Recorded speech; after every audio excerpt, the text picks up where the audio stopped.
heads, welcome and thank you for checking into this dose of the Healthcare Uprising. I'm your producer in the back, Jeremy Carr, here with your host in the front row, Heather Pierce. So let's tell them what's on the agenda for today, Heather. I'm excited that we have Stephen Sokoler. Did I get that right? Sokoler. Sokoler from Journey. He is the founder and CEO of Journey, which is a proactive mental health company. Stephen and I met a few years ago, actually, when I was looking for a job. And it didn't work out, but that's okay. We stayed in touch. And I've loved watching his growth and success with Journey. And so he has graciously come on the show. Cool fun fact about Journey. It started as a meditation company, which he started about 10 years ago. So it's not a new company, but it has evolved. And he has now built it into more of an employee benefits, mental health type of company. So we'll dig into that. But also he is the author of a book called The Mental Health Advantage, and he also has a podcast. So we're going to talk a little bit about that too. Wide range there. It sounds like Journey's had quite the journey to get to where it's at. But I do want to ask one clarifying question before we get into it. You're going to use what do they call it? An anagram, an acronym. Thank you. SSRI. You use a few times in this conversation. Can you tell us what that means before we go? Well, truthfully, I don't even know exactly what it stands for, but it basically refers to medications or prescriptions for to treat like mental health conditions. So like depression, anxiety. So any medication in that realm. It's kind of a general term. Yeah. Okay. I don't even know what it stands for. That's all right. We should find out. I just wanted to clarify that because typing. Yeah, there you go. But all right, without further ado, let's get into it. Our conversation with Stephen Sokoler from Journey.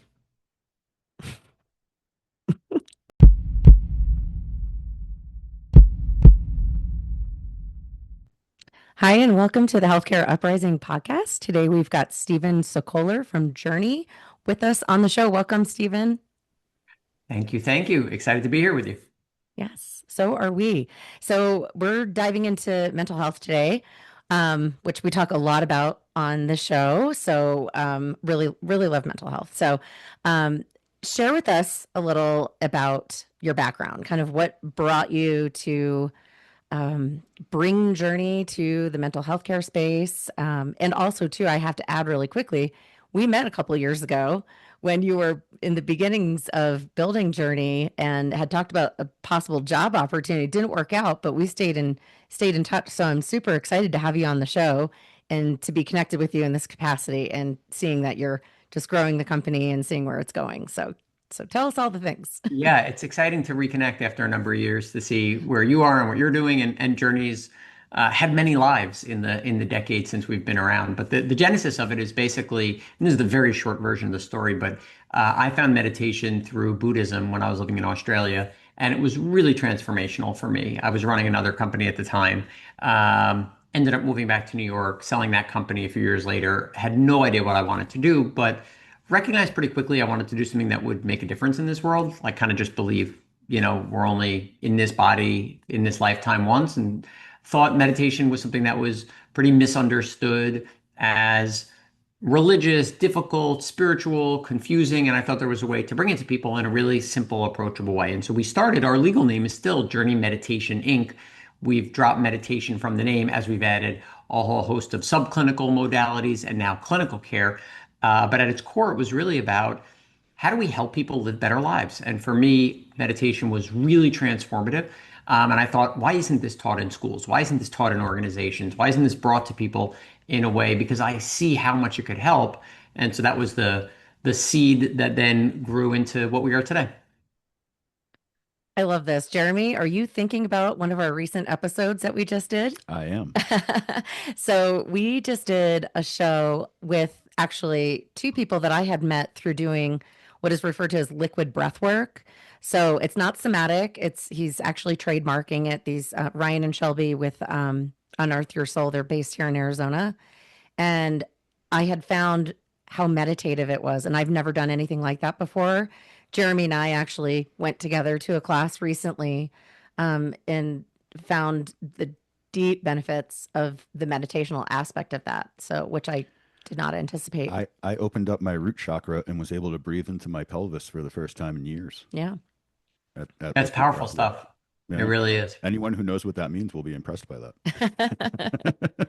Yeah, so that's really great because I didn't realize that the origins of Journey were actually in meditation. So I have learned something new, and I completely concur. Like everybody needs to be doing some sort of meditation, I think. We Yeah. also had sorry, Catherine, was it, who's doing the blend of the psychotherapy and the meditation and all that Yes. stuff. That I was just thinking about that too, Hmm. because it's the same kind of modality, it All seems. connected. Yeah, Yeah. the meditation in the mental health realm is becoming a thing apparently. Hmm. Yeah, yeah. And for us, the way we end up evolving to where we are today is, you'd hear so often from people, I can't meditate, or I tried meditating, or meditation's not for me. And for me, really serving the mission was much less about meditation specifically and more about the benefits. So the way you mentioned, how breathwork was super powerful for you. So we Hmm. offer breathwork as part of the platform, or for some people, it's digital cognitive behavioral therapy, or it's journaling, or it's hypnosis. And so having all that, and then we said, well, we're doing all this. Why don't we combine that with really great clinical care? Really be able to help support people from, on the self-service side, on the on-demand side with content, to the live group stuff, to the community stuff, to, hey, I need a therapist. I need someone to help with substance abuse or with adolescent care or something like that. And when we packaged all this together with a focus on proactive care, right, keeping people mentally and emotionally well, spotting things early before they snowball, that's when things really kind of took off for us. So going from meditation, it's still my daily practice. It's still very much foundational here, but it's fun to talk to folks I haven't seen in a while to say, yeah, we started there and now we're in a much different place. And the sort of last thing I'll say on that is right now we work with companies 1,000 employees and up, but specialize in companies 25,000 and up. So we're launching a company Oh, tomorrow that's 27,000 employees in 60 countries. They have 5 people in wow. Azerbaijan, 3 people in Lebanon. And so the more global, the more diverse, the harder to reach employees, the better we do. So, Well, wow, that's amazing. And I want to dig into that a little bit, but let's first kind of like lay it out. What is proactive mental health? Like, how do you describe that? Explain it to our listeners so that they understand what that means. Sure. If you think about preventive care when it comes to physical health, I think we all know that there's things we can do to make sure that we're staying well, eating well, moving our bodies, getting a good night's sleep, right? When it comes to and we know that, and like whether we do that or not is a different thing, but at least societally, we know that those are good things for us. When it comes to mental health, we haven't really gotten there yet, where it's like, oh, I have a meditation practice, I have a journaling practice, I have this, I have that. So it's what are the things that you're doing proactively to keep yourself mentally and emotionally well versus reactive care, which is, oh my God, my life is falling apart. Let me start meditating. Oh my God, I'm stressed with this. Let me call my therapist or let me find a therapist, right? So it's about addressing things upstream. And we all know when it comes to preventive care for physical health, you get better outcomes if you're not waiting until something snowballs. It's the same with mental health, right? The more that we can build in those, kind of practices and support beforehand, the better it will be when life inevitably throws some kind of curveball at us that, we didn't see coming. Yeah. And I heard you mention too, um, it's this balance too. I think because of clinical versus more of this, holistic or kind of these wellness types of, meditation versus I need an actual like an SSRI, right, to help with my Mhm. depression, for example. So does Journey, although you're proactive and SSRI isn't necessarily a proactive measure, how does that work in the balance of the services that you do provide to employers and their people? Yeah, well, we want to provide the full spectrum. So we want it to be the newest product that we launched 2.5 years ago. The one that really struck a chord with the market is called Journey Proactive EAP. And the idea was to take the EAP, the Employee Assistance Program, and kind of turn it on its head. Rather than being this tool that's there once there's a crisis and then we're trying to fix it, what if we could help people beforehand? And so the program covers everything from the preventive stuff like meditation and things like that to clinical substance abuse, suicidal ideation, helping people find a treatment program if they need that, et cetera. So it's a really, really robust program. And since you come through employers, and I want to make sure that we're very clear about that, right? That is your channel. You show up via the employer and then to the employees that say, "Oh, okay, now I've got this benefit," right? Journey. Correct. So how does that work in terms of getting access to all of these services, like the clinical, the breath work, the meditation, or whatever it is? Is it like the webinars? Is it a network of providers or services in people's areas? How does that kind Yeah, of so show we up? built a really robust digital ecosystem that's available to employees. So a company would pay for it for their employees. The employees don't pay anything, and it's fully available. And the digital platform is available not just on web and mobile, but there's a Slack app, there's a Teams app, there's a Zoom app, there's a calendar integration, there's a daily email. We have something called the Break Room app for retail and healthcare systems and manufacturing.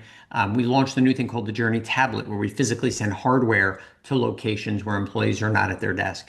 And within that digital ecosystem are, like I mentioned, on-demand classes. There's live group coaching classes. There's written content, audio content, and a whole bunch of ways to speak to a therapist. So, of course, there's a phone number, but there's also live chat that's available 24/7 with an actual human being. You can schedule an appointment. You could submit a question and get a call back. Like I mentioned, you could pick up the phone.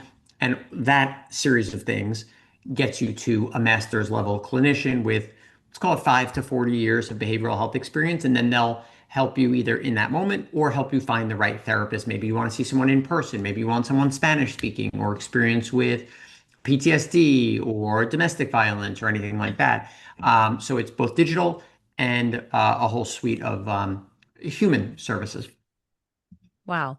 It runs the gamut. Yep. So that's amazing. Well, I mean, with mental health, you really need a person, right? Like a computer can't give someone mental therapy at this point. I mean, AI is not that good yet. maybe farther on down the road, but I really don't see us being there yet, right? Yeah, I would agree that we're not there yet. I was talking to an HR leader actually in my call right before this because they're rolling out an AI coaching platform. We use AI quite a lot on the back end, but not to actually interface with members, aka employees and their families. And I was sharing that Illinois recently banned AI therapy. Um, Oh, Oh, yeah, yeah. She hadn't seen that either, so I sent her the article. It's interesting because I would agree that AI is not there yet. And for us, I'd rather be a little bit, and by us, I mean Journey, a little bit slower than we're on the bleeding edge and, you know, taking a lot of risks there because I do think having a person who might be at risk with a human being feels better than with an AI. But, the technology continues to evolve. So who knows where we'll be in a year, two, three. But for now, I agree with you. We're not there yet. yeah. Banning it seems a little extreme, but I thought it was I just thought it was an interesting move also. yeah. I mean, I think just if people approach it rationally, you don't need to ban it. You just, don't trust it more than you should until it gets there. Yeah, but That's the words people and rational, when you put those yeah, together, it's kind of an yeah. oxymoron. So especially when it comes to the government, right? And not not all people are rational, unfortunately. Yeah. Hmm. So how does so Journey is proactive mental health, and I love this, by the way, and I've been generally and mostly fortunate that I've never had any major mental health issues, right? Like I've had like moments, of struggles in my life, but nothing that Jeremy has reminded me of that I have experienced depression before. um, She likes to say she's a full-on beam of I'm a sunshine. human sunbeam. I have to remind her she's had dark days. I have. And I love the idea of proactive mental health. I am like, the type of person that seeks things out, and not everyone's like that, like how can I stop things from getting worse, right? Not everyone works that way, but there's the reactive mental health, right? There's your kind of traditional EAP programs, which I have 100% used over the years, or like the mental health apps, like I need a virtual, mental health provider, or like even Calm. I think of like the Calm app as being like maybe something that falls in that space. How does Journey work with the quote unquote reactive mental health benefits? Like, how do they kind of work interchangeably together or complement each other? yeah, well, the interesting thing about EAP, which again we've been around for 10 years, but we launched this product 2.5 years ago. Hmm. It's kind of a sleepy category. Like EAP started in the 1930s to prevent things like or to help or to support workplace violence, alcoholism, things that were very prevalent then. And it was really very little innovation. It was a check the box benefit. And then 10 years ago, digital EAPs, company like Lyra Health, Spring Health came along, and they built their own network of therapists, which provided better access and faster care and higher quality care. But they were way more expensive, like 10 times the price. And that was basically the market until Journey came along 2.5 years ago and said, why don't we take this whole thing, because both of those are fundamentally reactive, and turn it on its head? And so while I talked about the practices, the other thing that I didn't talk about is what we're actually doing to help people to the point that you had made, Jeremy, about the dark days when they do have those things. So we get a lot of information from three different sources. One, the employee themselves. The second is the company. And the third is the outside world. And so if we see, for example, that you're watching a certain type of content, for example, self-harm or domestic violence or things like that, we'll proactively reach out, not to say we saw you were watching that, but just to remind you that a human being is available. So just a gentle nudge, hey, in case you need it, we have somebody available. Same thing if something happens in the outside world. So, for example, here in New York, there was that horrific shooting in Midtown, which even if you weren't living in Midtown, a lot. I mean, for me, my brother worked in that building, right? Like I know that I've been in that building 100 times. Like that's something that is really chilling because anybody could be there. And so we reach out to say, hey, we know this may be a tough time. We're here for you in case you need it. Or if we get information from the company. So, for example, if we see your number of dependents has gone up or has gone down, we know something's changed in your life. Oh. We don't have to know whether that's a birth, a marriage, a divorce, a death, but we know that transitions can be hard. And so we can reach out to say, hey, we're here for you. So, what's interesting about EAPs is every company has them. Most of them are fundamentally reactive. And so it gives us the ability to say, hey, we have something different. And then in terms of how that fits in with other services, of course, all of these companies have healthcare. And so we want to make sure that EAP is used as short-term counseling. So it's not meant to be the long term. It's, when something comes up, we're helping you with 5 sessions, 8 sessions, 10 sessions as determined by the employer. But then making sure that everything is working sort of hand in glove. So it's not the EAP sitting over here and then they offer a fertility benefit that's here and then they offer something else that sits over here. We integrate it all both digitally and through the therapist to make sure that employees have everything at their fingertips. Okay. That's really cool. I mean, I love the idea of what you're doing. So it's better than just an EAP program, right? We want more. And I think people want more. I feel like the younger generations too are asking for it. They're demanding it. And there's certainly, I know my Gen X percentage on the pie chart of the employee makeup is getting smaller and smaller. So, uh, but I like to think myself as pretty progressive though. I got to imagine the younger generations who were the younger generations that went through COVID. Mm. I got to imagine they have a completely different outlook on mental health than the boomers and Gen X. and like the boomers they don't have feelings. You know what I mean? Like they don't talk about that stuff. Right. And Gen X is like, we're too crazy to be crazy. Mm-hmm. Like we're too, we enjoy our crazy to a certain point.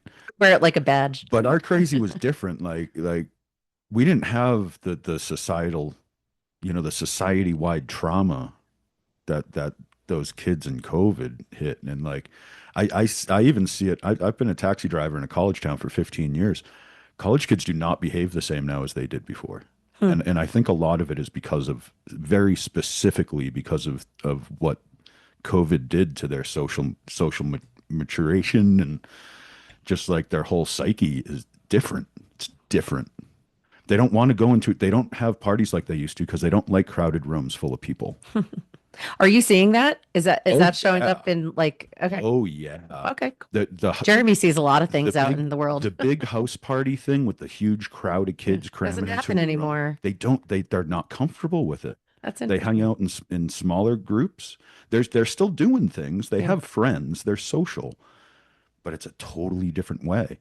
Yeah. But I think they are, to your point, I'm kind of getting on a diatribe here, but to your point, I think they really do have a different outlook on mental health and mental health treatment. And I think they do see that, hey, we should all be getting therapy. Are you And seeing, there's no stigma to it. Stephen, in like in the trends in the data and like and you mentioned too, by the way, and I said I wanted to dig into this larger employer groups, and I want to understand why that is your focus and like 1,000 and above, and I think you said 25,000 and above. But what are you seeing? What are what are the trends? There's definitely a huge difference in each generation. Hmm. Um, so millennials and Gen Z are much more comfortable talking about mental health than Gen X or boomers. For me, like when I got into the workforce, there wasn't any talk about mental health at all. It was not a thing. Like I can't even imagine when I became a manager, somebody coming up to me and saying, I'm struggling with anxiety. Like it would be so foreign. And then I would Oh be yeah. equally unprepared to even have any idea what to do. Whereas now, it's sort of expected that bring your Hmm. whole self to work, that you talk about these things, and there should be no stigma. The same way, like I couldn't do my job well if I had a broken arm, right? And it wouldn't be that would not be a stigma thing for me, to share with my colleague. But if I was suffering from anxiety, I might keep that inside. But it might inhibit my ability to do the job just as much or more than a broken arm. Yet I couldn't share that because it might be weak or it might hinder my career. And Gen Z and millennials are just much better. They're just more fluent in it. And so, yeah, you see that when you launch a program, it's much easier to get the Gen Z person than it is to get the boomer who sucks it up, the Gen X person that just has a drink or, smokes a little weed or whatever their vice is. Sounds So about yeah, right. Yeah, right. yeah, that you see that reflected in the data for sure.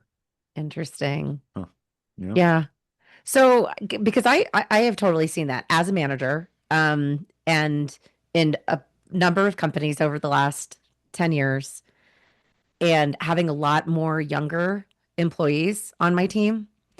Um, like I had to change my mind, like I had to change my perspective and my position on that really quickly. And that's tough. That's tough as a people manager too, Hmm. when you're not, when everyone else has been kind of like Gen X or like similar age. And then all of a sudden I have a bunch of like young 20-year-olds that are like, hey boss, I'm having a really hard day today and having this anxiety and I need to take off a half a day. I'm like, you just hustle. Like, isn't that what you're supposed head down? You just It, keep, it's really bad that our brains go, suck it up. it right. Yep. And That's our generational it's training, though. so true. And I had to change that, right? And like now I was honestly a little put off by it at first. And I'm like, what do you mean you're not just gonna suck it up and do your work? And Hmm. now I'm much more sensitive and open to it and have kind of really changed my mindset about it. So I know not everyone has, but Yeah. yeah.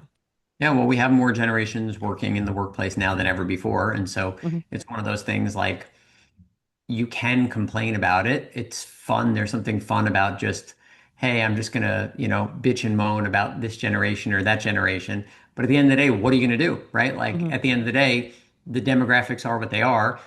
Gen Z will be the bulk of the workforce soon. Mhm. Millennials will be the bulk of the workforce, soon, right? And so you kind of, evolve slash adapt or die. And so for us Gen Xers or others, it's like you have to be sensitive to that. You have to learn and grow and evolve. Yeah. I mean, I love it personally. It's certainly made me It can be hard behave for us to differently. adjust to it, but I think it's a wonderful thing that, Hmm. if the workplace is actually a safe place for people to actually be themselves, it never has been in this country before. It would be a very nice change. Hmm. Right. Yeah, it's a good thing. And what so I want to talk about the size of the companies because you mentioned 1,000 and over or 25,000. I think you mentioned, I mean, multiple countries. So what is why, I guess, or what's the benefit of that or what does that do for Journey or maybe for the employee health population? Sure. So a couple things. Number one, at a larger company, we can do more things because when it's spread out across more members, it just becomes cheaper, right? So if we're going and saying we're going to launch this Teams app or this Slack app or this Zoom app or this calendar integration or this big campaign, and we can spread that across 100,000 members versus 100 members, just the cost goes way down. So it allows us to do more at a very reasonable price point, which is part of our thing is delivering this, and that's part of the reason why I think this struck a chord with the market at a price companies can afford. And so having bigger scale on their side just means we can do more and have more impact. And the truth is, from a business standpoint, like it ends up taking just as much time from a sales standpoint and from a customer success standpoint, meaning before the sale and after the sale, to service a small client as it does a large client. In fact, what we found is sometimes like you support a client that has 55,000 employees, they write you a check for 100 or 200 grand every month, and you have a client that has 500 employees, they write you a check for, $1,000, and they're saying, oh, but can you come on and do this? Oh, can you do that? Oh, blah, blah, blah. And so sometimes it's actually even easier with a larger client, not just because we can deliver more value and change more lives, but it's actually sort of funny that it takes almost sometimes more work with the smaller ones. So there's also like the business imperative of this. Mhm. I'd have to imagine too, you get a larger group of people. So, and I've been on your website and I understand what you're trying to do. Diversity inclusion is a really big part of, of who you are, your values, kind of the foundational. In the larger group you have, the more diversity you have. And therefore, the more you can probably see how well something is going to work across like multiple groups of people. I mean, that's just like my gut telling me that, but For sure. correct me Yeah. if I I'm mean, wrong. that's what I was saying. Like the more Yeah. global, the more diverse, the Yeah. harder to reach the employees. Like to the previous conversation, it's easier to reach a Gen Z or millennial employee who's working at their desk or is on their Mhm. phone than it is to reach a rural, male, older, boomer manufacturing worker who's like, Right. not paying attention to the emails and doesn't tunes out mental health. But how do we engage them? How do we make it relevant for them where we can help them and support them? Because our mission is to help all people live happier, healthier lives, not just some that fit some particular demographic or type of work or location. Yeah. Have you found that there are certain types of companies that have like a bigger or more of an appetite for something like Journey or certain industries? Like there's always like the industry verticals in like healthcare that I've dealt with, but is it just kind of across the board? It's There's actually pretty, they it's want actually pretty surprising. Like I wish I had a more satisfying answer to this question. Like I think it would be better if I was like, yeah, we do great with technology companies. And then people would be like, oh, okay. Or like the truth is our clients are all over the map. We have a lot of manufacturing employees. We have a lot of retail. We have a lot of it. healthcare. But we work with, Beck& Dickinson, FactSet, Georgetown University, Oh, Inspire Brands, which is Dunkin' Donuts and Arby's and Buffalo Wild Wings. So it really runs the gamut from an industry standpoint. wow. And you do cover the spectrum with the services you were talking about too. So it's like we've had mental health episodes before where we talk about how different industries have different focuses when it comes to mental health. Hmm. But when you're offering, the therapy, the meditation, the different things that, all the different modes you mentioned, you kind of do have, the big basket that everything can fit into, I guess, right? Like the industry Mhm. can pick out Something for what's best everyone. for them. Yeah. So, yeah, it's a good scope. I'm curious because we've touched on this, and this has come up in a couple of different shows that Jeremy and I have done recently. Um, like I'm going to reference the one on breath work with Ryan and Shelby not too long ago because one of the things I had asked them if they had seen an increase over 2 years since they've been doing it, if they've seen an increase in attendance, and they said yes, like significantly. Um, so more of these and I like to categorize them as kind of holistic approaches to health, whether it be sound therapy. That's another thing I love to do. Sound baths, meditation, breath work, Qigong. That's another one too that like not a lot of people know about. But all these different kind of modalities or things. Are you seeing an increase in the desire for that, the enrollment in, or however that looks on your end? People are much more open than they Hmm. were, forget 2 years ago, but let's call it, pre-pandemic or even 10 Yeah. years ago, in terms of that. There's much more, it's in the zeitgeist. People are much more aware of different things. People are more open. So yeah, we're seeing that, which is really nice because there are a lot of different modalities that can really help people. Right. Because we don't And work in the workplace, to give you an example, yeah. like We don't do any, I mean, excuse me, because we do work in the workplace, we don't do anything with psychedelics, right? But that's actually quite promising from a therapeutic standpoint in terms of treating Hmm. PTSD, helping veterans, and a number of other things, addiction. And so there's quite a lot of stuff that like is cutting edge that doesn't yet come to where we are because we're on the corporate side, but probably will within a couple of years as, more clinical studies and things like that come about. Yeah. Yeah, we dived into ketamine therapy, met with Anthea, who's creating a network of ketamine therapy clinics, and we've covered that pretty extensively. So, and in the employee benefit space too. So I I love seeing us move beyond kind of the traditional approaches to healthcare, both proactive and reactive. So Mhm. we're getting smarter, and I think just we're opening our minds to that there's more than just showing up at the doctor's office and saying, fix this. You're preaching to the choir. Yeah, I'm on it. Those ketamine episodes are impressive. They were episodes 1, 3, the bonus He between always 4 knows and these. 5. We really got into that. It's an amazing thing, that ketamine therapy. Yeah, I've known some people who have deeply benefited from it. And then some of the psychedelics you were mentioning, like I feel like even more and more you hear about like the ayahuasca treat retreats and psilocybin, which we're gonna start covering those too. So Yeah, they have full on psilocybin clinics in is it Oregon? It's either I Washington or Oregon. I think it's Oregon. I think so. Yeah, yeah. Yeah, So Yeah, yeah. we'll it's have to exciting get them stuff on for the sure. podcast. I love it though. I want to ask you about your book. So you wrote a book, I'm going to read this so I don't mess it up. The Mental Health Advantage: How the World's Best Companies Drive Performance and Well-Being Through Proactive Mental Health. It's So, a oh, Oh, there it is. and there's the cover. I love yeah. it. So for anyone watching on YouTube, you're going to see the picture. Tell us about the book. When did you publish it? How do you use it in your maybe in your trainings and your offerings and things like that? I'm going to have to get my hands on that. Sure. Yeah, I'll send you a copy. Just send me your address and we'll Love get it. that out. So I wrote it over 2 years. The impetus was basically I spend all day, every day talking to mental health experts, whether that's on the clinical side or whether that's HR leaders, but folks who really care about making a difference. And I thought there's so many great insights here. And rather than having just a bunch of LinkedIn posts, I was like, why don't we have a book that's actually meaty and comprehensive and thinks about things like globalization and diversity and how to make the business case and the role of managers and et cetera, et cetera. And so interviewed 100 plus senior HR leaders and other folks at Accenture and Google and Morgan Stanley, and they're all featured in the book. And yeah, brought the book to market. I guess it was the beginning of the year. It became an Amazon bestseller, which was surprising because I joked that only my mom would buy it and only my dad would read it.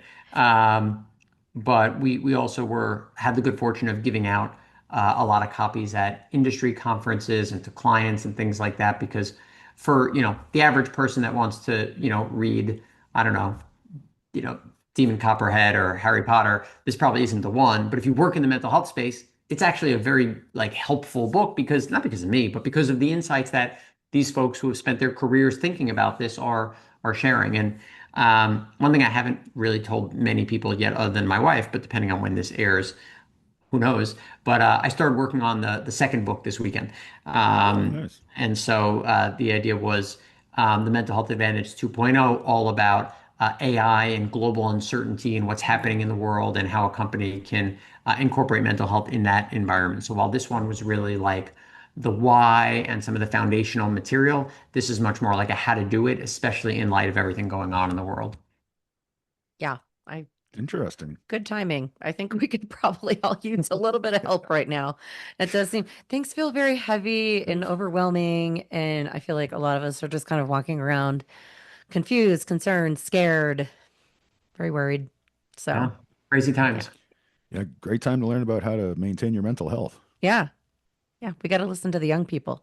We got to do all of the Start proactive stuff and start hanging out with the alphas. They probably have a better idea than the rest of us. Well, that certainly they figured some things out, that's for sure. Yeah.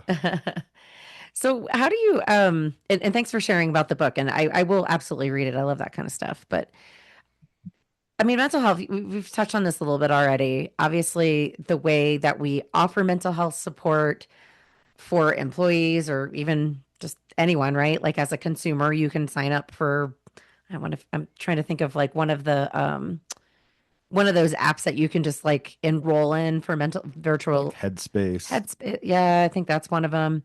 Um, ha- what do you think is working in mental health? What do you think? Where are the opportunities? Obviously, the proact. You're answering the call here for like the proactive piece, I think. But like, what's working? What can we do better? What do you love? Maybe that exists already today. Yeah, what's working is people are paying more attention to this, Mm-hmm. uh, and people and organizations, and that goes from not just HR, who they're of course drinking the Kool-Aid, but senior executives are saying, "Hey, this is important," and so I Mm-hmm. think that's great. We're seeing more science on it. Like it shouldn't be we're doing this because it's a nice thing to do, or because Heather thinks it's a good thing, or because Steven thinks it's. We're doing this because it's solid business because doing this, investing in your employees, will mean that your healthcare costs will come down. People will show up to work more often. They will make better decisions. So it will be both hard dollar costs, like a lot of big companies are self-insured. So folks aren't going to hit the health plan as often. And oh, by the way, they're going to make better decisions. They're going to communicate better. So they're not going to end up, saying something. I mean, they will because we're all human, but like they'll just be better and more skillful and will show up to work more often. So let's do this because it makes good business sense. So you're seeing more of that, which is great. There's a lot of people and companies that, on the digital health side, like on my side of the fence, that are doing really good work, that are pushing the envelope, that are trying to help people. And so some of those businesses will work really well. Some will scale, some will go public, some will go global, and others will fail. But at the end of the day, like there's a lot of folks who really care about this and are putting in a good effort to try to help people. So I love that. Um, I think there were a couple other points to your question. So that's what I like. What were some of the other parts? Yeah, I have a tendency to ask like my three and four parted questions, be like, did you remember all of them? A, B, C, and D. I think it's more like where's the opportunity? Like where can we continue to like those are and I totally agree with you, like all of that change, but where do we still have opportunity to get better at this to Well, grow? at the end of the day, like I think the expression "culture eats strategy for breakfast" Mm, is true. And if the plan is we're going to put this in place or we're going to do this, but the culture is not open to that, if we're not ourselves modeling it, being vulnerable, like if me as CEO, like I'm far from perfect, and there's a million things I do wrong as a leader, excuse me, all the time. But one thing I do think I do well is I am open to sharing my experience, good, bad, or otherwise, right? And whether that's, hey, my wife and I are doing couples therapy, and that doesn't mean that everything's wrong. In fact, hmm actually, we're doing it in a proactive, preventive way. Or I'm talking about some of the challenges, whether that's postpartum depression or things I'm struggling with, right?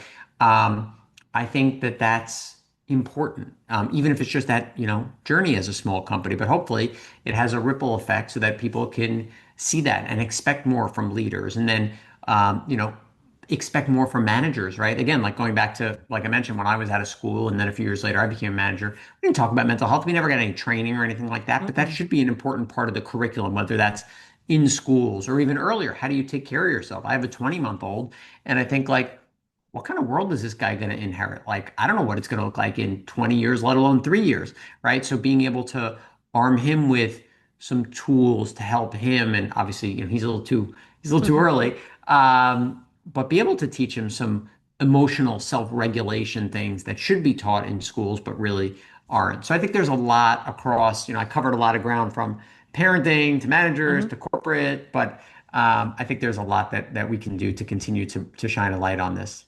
Yeah. Well, and Sure. honestly, managing people at work is like having kids sometimes. So, it's like they all have their own personalities and you got to support them in different ways and talk to one in one way and, one the other. So, there's some parallels there. Mm. For sure. For Yeah. sure. Yeah. Um, Okay. so I'd like to ask about the meditation aspect because you started with meditation and it grew into all these other things. I'm gonna ask a multi-part question too because that's how we like to roll. But so how much focus does Journey still have on the meditation side? And I kind of want to get your thoughts on kind kind of group meditation in the office, and if you've seen any implementations of that, and maybe any outcomes of that in your practice there. Good Yeah, question. so that was one of our initial products 10 years ago were group meditations in corporate environments. And so our first client was Warby Parker, our second was Time Warner. We worked with Google and Facebook and lots of other companies pre-pandemic to go on site and teach meditation. It's really powerful. It's really helpful, that community, that group, that support, that accountability. Um, as it pertains to Journey Now, it's actually there's something sort of meta about this, that the meditation is kind of exists within the platform and yet is never like spoken about. And I say that because if you meditate, you know that like you have your formal practice, but it's really practice for life. It's like I'm meditating so that I can move through life more skillfully, and everything becomes essentially a meditation.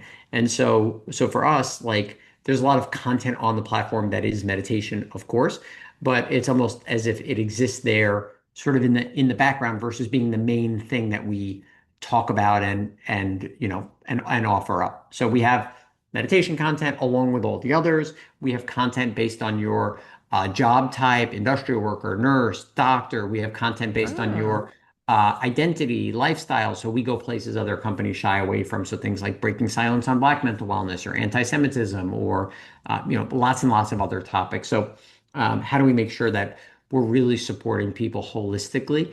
And meditation is there, but so are lots of other practices.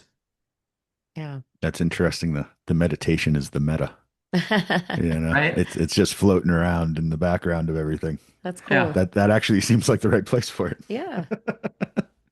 I like that you still have all that access, direct access on there though, and having it niched out like that. That's interesting.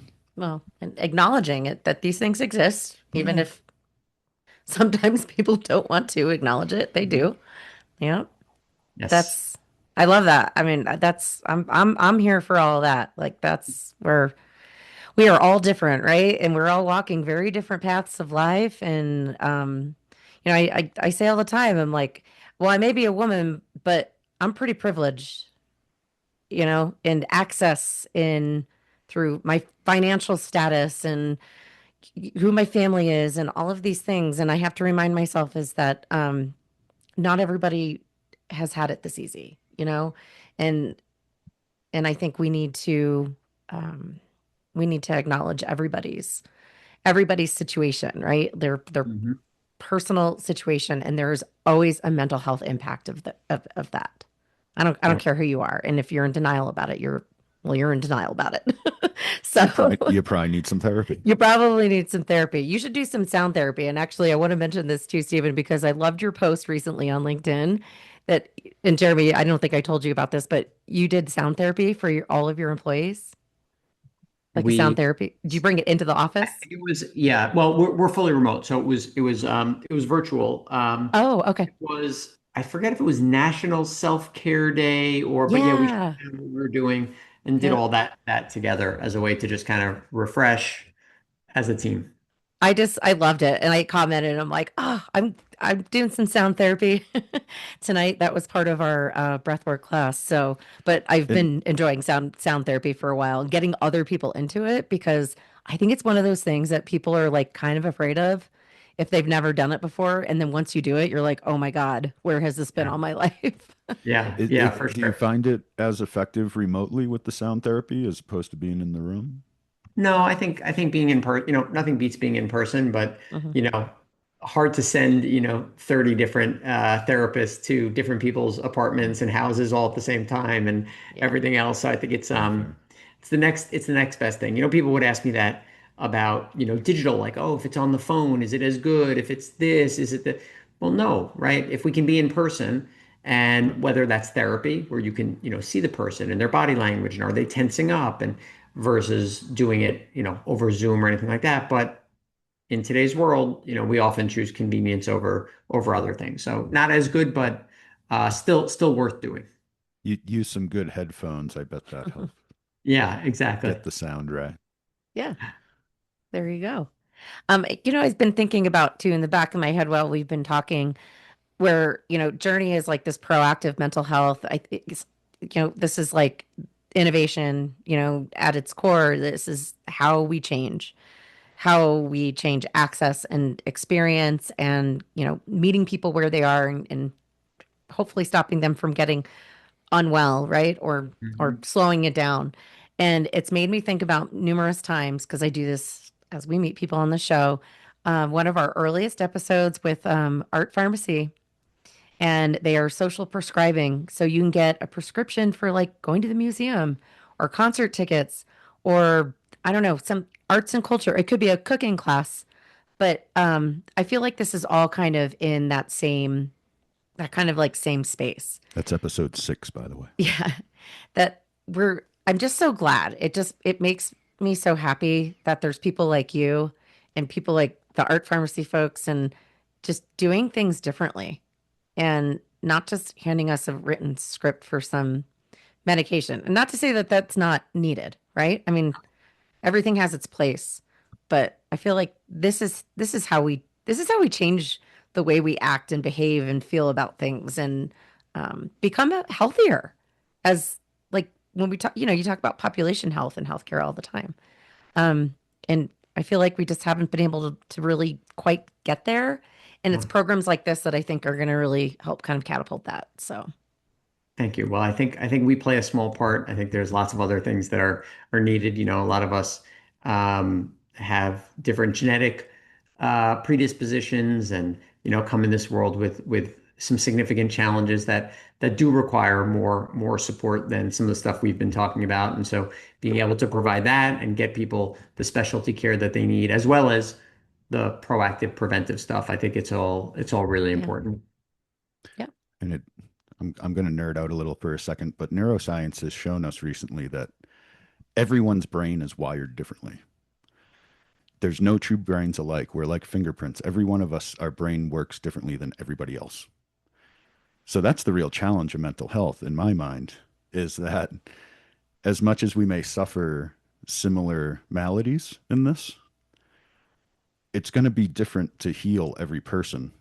I mean, generally it might be a similar process, but the details are going to be different because your brain is different. hmm Hmm. I think that's the real challenge in that when you can get this many people under one umbrella to go through these processes, and if you can collect the data, maybe eventually we can find a more universal, application for these things. But in the meantime, it's really, you got to kind of take it case by case, right? And that's again why you want to reach as many people as possible, I guess, with such a wide range of things, because that's what it really is going to take, is like everyone's going to need their own course to get yeah, them there. Hence the Yeah, journey. the journey. exactly. Yeah, I Exactly. like that. But Yeah. that's in my mind the challenge of mental health, is that Mm. it's such an individuation for every person who's suffering from any of these things. It's they got to find their own way to it, and all we can do is offer them the tools, and they have to figure out which ones work. Yeah. Humans are complex. Yeah, our brains are Sure. crazy, man. I research a lot into neuroscience actually for someone who has nothing to do with it, but it's kind of, Resident neuroscience expert. Who would have Yeah. thunk I it? just have a weird Renaissance way of approaching life. I love it. I love it. Well, I want to start to wrap up here since I'm just kind of checking the clock, but what's next for Journey? What are kind of the next any big milestones or any big things that are coming down the pipeline for you right now? Yeah, we just raised a whole bunch of money, so that's really helpful, and we're investing that Excellent. in being able to provide better care. So I'm building out the engineering team, leveraging AI to be able to catch things sooner, building out the clinical stuff. This hasn't been announced yet, but will be at the beginning of the month. Just hired a chief clinical officer. Um, so yeah, a bunch of ways to be able to deepen our impact and support people more holistically. Excellent. Well, congrats on that. That's a huge deal. And before you finish, Heather mentioned before we started recording to me that you also have a podcast. Do you want to tell us Yeah. about that? Yes, it is called The Mental Health Advantage, same name as the book. On the heels of that, I thought rather than just, having these stories in print, let's have some live conversations with these folks and go even deeper. So it's a bunch of folks in the book. It's new folks. I just interviewed the chief people officer at Philip Morris, Oh, chief people officer at Databricks. Have some really exciting ones coming up. So yeah, just trying to do what you guys are doing, have authentic I conversations and sharing more wisdom with the world. love I'll it. I'll drop a link to that in the notes. That sounds like an interesting podcast. Awesome. Yeah, I've listened to a couple of them already, so Oh, yeah, cool. it's pretty good. Yeah, when I found it. Well, what's the best way to find you online, social media, if anyone's looking to expand their mental health benefits package to their employees, how do they get in touch with you to get started?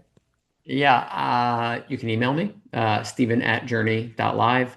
I am on LinkedIn quite a lot. It's just my name, Stephen Sokoler. I don't think I'm on Instagram. I mean, I probably have like someone that was set up like 50 years ago or something, but and yeah, journey.live is our website. There's lots of good stuff there, but always down to chat. Perfect. Awesome. Well, Cool. Stephen, thank you so much for coming on the show. This has been a great conversation, and I've learned more about Journey than I thought I knew. So exciting. Thank you for having me. I really appreciate this conversation and keep Yeah. doing what you're doing. It's making a difference. Awesome. Yeah. We're all in it together. All right. We gotta Thanks, we gotta guys. change the world. So That's right. That's right. awesome. One episode at a time. That's right.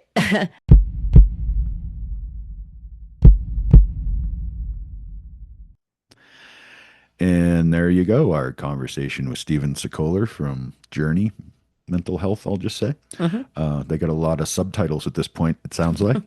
Very cool progression on that journey. But what's our main takeaways from our conversation here, Heather? I think the most important thing to acknowledge here is that they're doing something really, really different. I've never heard of proactive mental health benefits before in the employee benefit space or anywhere for that matter. So that, certainly checks the box for being on the healthcare uprising Yeah, sure do. since we talk about innovation. Yeah, So, the proactive healthcare has been a big thing here. But yeah, we haven't had so much of that mhm. in the mental health as opposed to the physical health side. I mean, proactive care in general is a theme. It is a trend, and that's the innovation, I think, is getting ahead of things, right? Like instead of Well, showing up after things happen. yeah, it's an old adage, and we've said it here before. It's the old an ounce of prevention is worth a pound of cure. Yep. You know, don't Could let not be more true. yeah, and like the insurance companies are finally catching on that it's cheaper to not let you get sick to begin with than Hmm. to treat you once you get there. Yeah. Yeah. So I think I love that it started from a meditation Yeah, kind of origins. it's an interesting route. Yeah, and we talked about this. We talk about this on the show a lot. These kind of holistic approaches to healthcare. The sound baths, the breathing, it used to just be go do some yoga, right? Walk in Now the it's like woods, it's man. like I don't know. It's just the idea of that kind of holistic health, this stuff that, hippies been doing for decades is now like normal. I think it's getting more mainstream and I just think it's so great. And then, they incorporate that into the benefits and the digital tools and kind of the services that Journey offers to employees because as a reminder, Journey is available as an employee benefit. So they show up through an employer so that they can have large groups of people to do all of these things with. And also, too, I want to mention, I love that they're focused on diversity and inclusion. Mhm. And I like that these big companies are actually buying into this. Hmm. You kind of get the feeling from the corporate world that the bigger the company, the less they care. Not necessarily. But that's exactly my point. Yeah, that's not necessarily true. And when they actually start picking up programs like this and really offering this stuff to their employees, it kind of breaks that stereotype, as it were, a little bit anyway. So, Give the people what they want. And we need to listen to these young people. The Gen Xers and the millennials yeah. are saying, we want more of these things, And these that are different than just showing up and sitting in somebody's therapist. No, of course, that's still a good thing to have, right? it's less than a decade until they are the workforce. Yeah, I do look at the Like pie you chart. have to start accommodating these people. I look at the employee percentage pie chart and I'm like, ooh, Yeah. Gen X, we're getting smaller and smaller. There And aren't that many of us to begin with. Gen X is a small generation yeah, as far as things go. but we don't care. And that's the thing. And how many of us didn't go, like myself, didn't go the quote unquote real job route? Yeah. Like Gen X we're Uber drivers and DJs. Yeah. You know, we have podcasts. You know what I mean? Like, Yep. I'm not saying all of us, but there's a probably a notable difference in the percentage of us that didn't go the career route Yeah. compared to other generations. You know what I mean? The times they are a changing. Yeah. I mean, we're the Indeed. generation that experienced, our parents had the same job for 30 years and got a pension and a retirement plan. Yeah. We're the first generation that didn't have that. Right. Companies stopped doing that for us. Yeah, that's crazy. The only Gen Xers with a pension work for the government, the post office, the railroad. And that's a pretty small percentage, Like though. if you have a normal corporate job, you don't get a pension anymore. Right. You have a 401k. If you're lucky, they match some. Yeah. You know what I mean? It different world. It is a different world. But yeah, there's a lot, different world. People want proactive mental health care, and they want to do sound therapy, and they want to take breathwork classes, and they want to do other things like meditate and journal, and that's gonna create population health, as we call that in the healthcare universe. Population health is really important. It shows you a lot of data, shows you where the trends are, and everybody's brain is different, so we've got to give people different options. So I love what Journey's doing, and I want to mention too that Stephen has a book, The Mental Health Advantage. He has a podcast, so we'll definitely put that in the show notes. So Sure.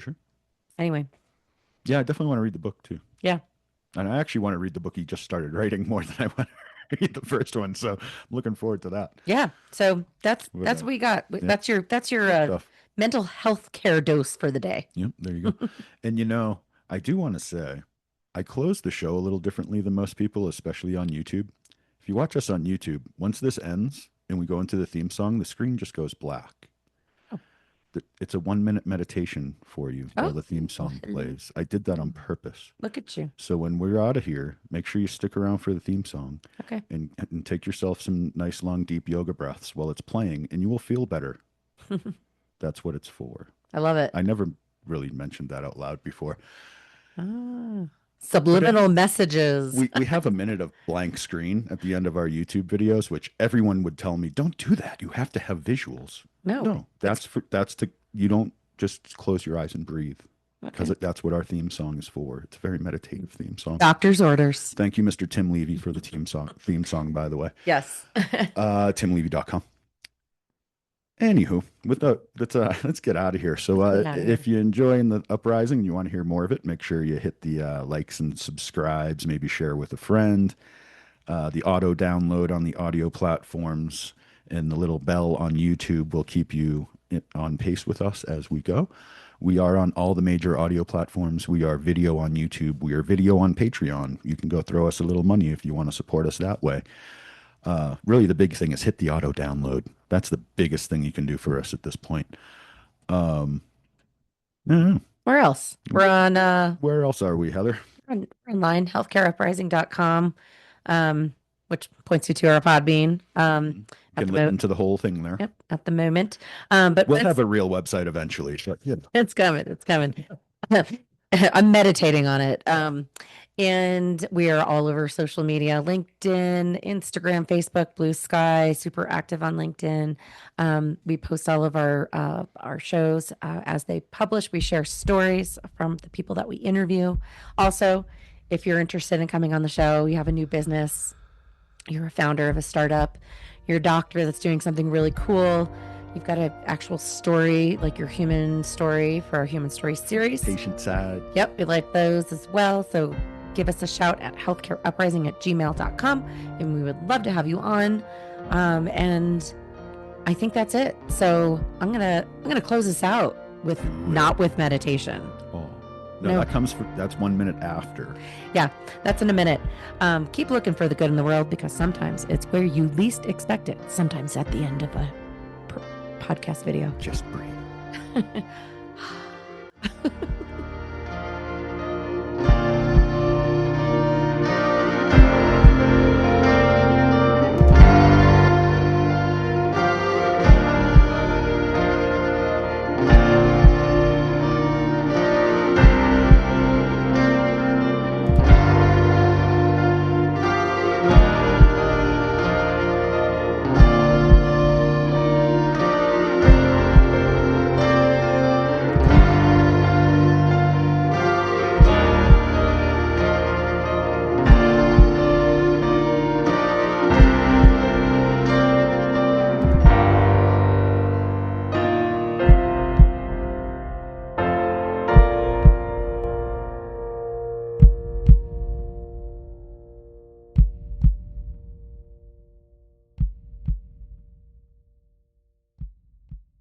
This has been a Shut Up production. Shut up!